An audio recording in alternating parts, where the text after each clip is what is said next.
Hi, I'm Hugh Smith from BlackHistoryPeople.com. We're talking with the director, producer, and narrator of a new film. It's called Lady Wrestler, the amazing untold story of African-American women in the ring. His name is Chris Bournea. Thank you, Hugh. It's great to be here. It's really an honor to bring awareness to the story of these amazing women. A local publicist, a man named Terry Anderson, that I would call periodically for story ideas, would periodically tell me, oh, you should interview this really interesting lady that I grew up with in my neighborhood named Ethel Johnson. She was some kind of wrestler or bodybuilder, and she's been all over the world, and you should talk to her sometime. When I met her, she was in her 70s. In my research for the article about Ethel, I'd come across this documentary called Lipstick and Dynamite, which chronicles the women wrestlers of Ethel's era. They did not interview any of the Black women. They briefly mentioned Ethel's older sister, Babs, but they didn't even have like a picture. So I just thought this was an untold chapter of history.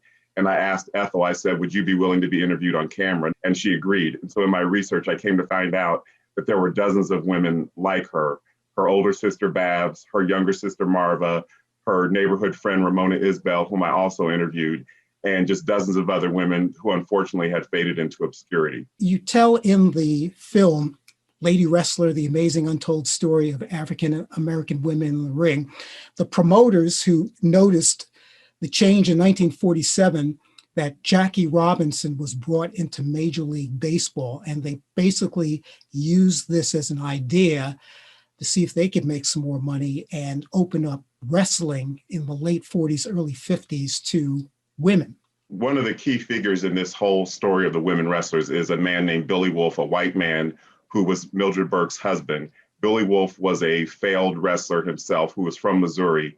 I never found out the exact reason why he settled in Columbus, Ohio, but he and Mildred ended up settling in Columbus in the 1930s.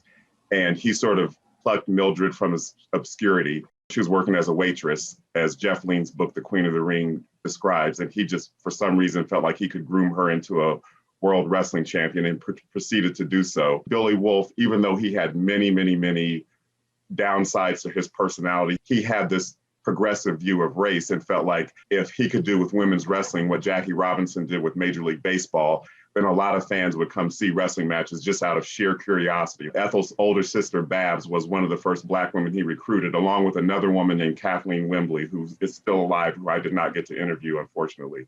But Babs brought Ethel in, and then Ethel brought their younger sister, Marva, in. So it sort of became like this family business between the three sisters. And Billy just started recruiting other Black women, Ramona Isbell, who I did get to interview, and dozens of other women from all over the country. Of course, it was not without danger, because Ethel talks about in the documentary how when they were driving down south, Billy and Mildred's son, Billy Wolfe Jr., would be driving them, and they would get harassed by the police when the police would see a car with a white man and Black women in it. And they had a lot of run-ins with the law and the KKK. We're following the story now. The women are becoming more popular. Right. What happened in the early 60s, I believe it was 1963, was Billy Wolfe passed away. So Billy Wolfe had sort of been the main driver and the main promoter of women's wrestling. So after he passed away, there were like Lillian Ellison, the Fabulous Moolah, formed her own wrestling organization. Actually, Mildred Burke did as well after she and Billy Wolfe divorced.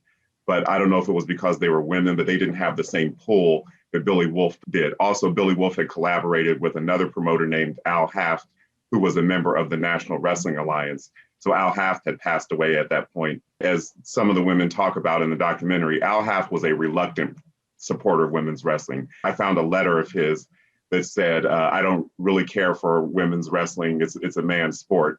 But he kind of saw, okay, if this will make me some money, then I'll reluctantly promote it. Ethel and her peers continued to wrestle into the 70s. They didn't get the same acclaim or the same attention that they got when they were working under Billy Wolfe's promotion. These women and the men went through some hard, rough times in the 50s and the 60s as integration was slowly being accepted into American culture. Something that Ethel says that I always get choked up about when I remember her saying this is she said, some of the things I see today remind me of yesterday. Chris, tell us a little bit about how people will be able to see the film. I know you have a debut coming up. Thanks, Hugh. So on February 16th, it will debut on Amazon Prime Video.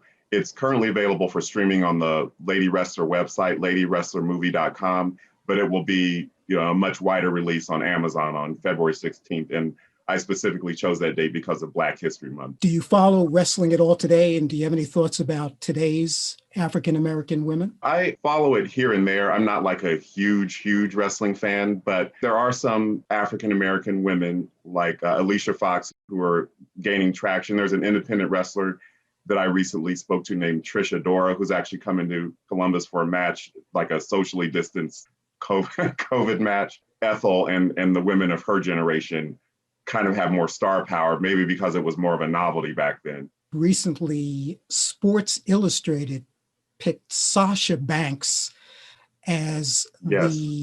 I believe it was the superstar of the year in wrestling.